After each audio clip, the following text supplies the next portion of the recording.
Hey guys, welcome to another Wednesday Word of the Week.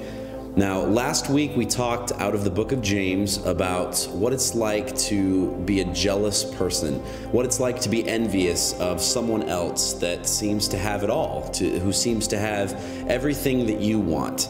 And this coming week, Pastor Tim is going to stay in the book of James, and we're going to unpack what it means to be that person this time, what it means to be that person who has it all and who seems to have everything that other people want. And we're going to be in James 5, and I just wanted to read an excerpt out of James for you, just to kind of prepare your hearts for this week.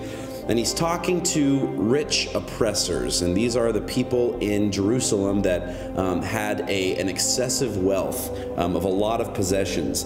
And he says, "Now listen, you rich people, weep and wail because of the misery that is coming upon you. Your wealth has rotted, and moths have eaten your clothes. Your gold and silver are corroded. Their corrosion will testify against you and eat your flesh like fire.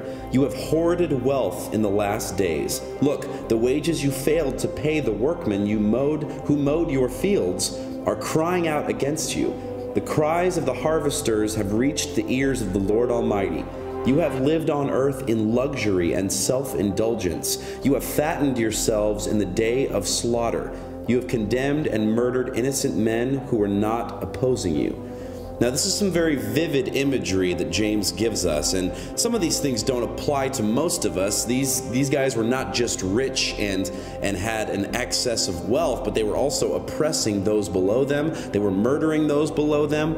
But he harps on something that is food for thought throughout this week, especially when we live in a country like America, where it is preached all throughout this nation to hoard things, to have things in excess. Don't just have one car, have three. Don't just eat this, have an appetizer as well. Have a drink with this. Have things in excess and a multitude of possessions. And so when we look at James and we look at what it looks like to have things in excess, and especially in America, we don't really think of ourselves as wealthy a lot. At least many of us don't. But when you look at the amount of money that even the middle class obtains here in America compared to the rest of the world, it is outstandingly high when we look at the amount of money that we can actually possess. And most of the time, we may take it for granted. So I just wanted you guys to be thinking about it this week. What are some of the things in your lives that you feel like you may hoard?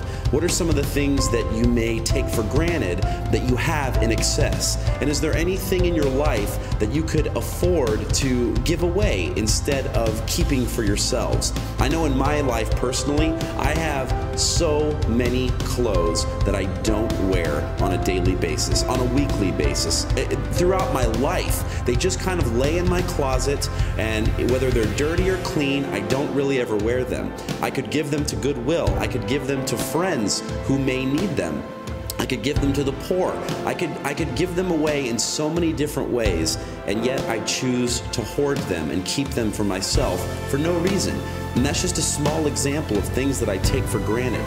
So as we go through this week, try to think of some of the ways that you may feel like you're being self-indulgent, and be aware of those things. And then this Sunday at Fountain of Life, Pastor Tim's going to unpack that and also give us some tips and tools out of Scripture of how we can better give our things away in a biblical way. So be thinking about that this week, and I hope you guys have a great rest of your week, and I hope to see you on Sunday.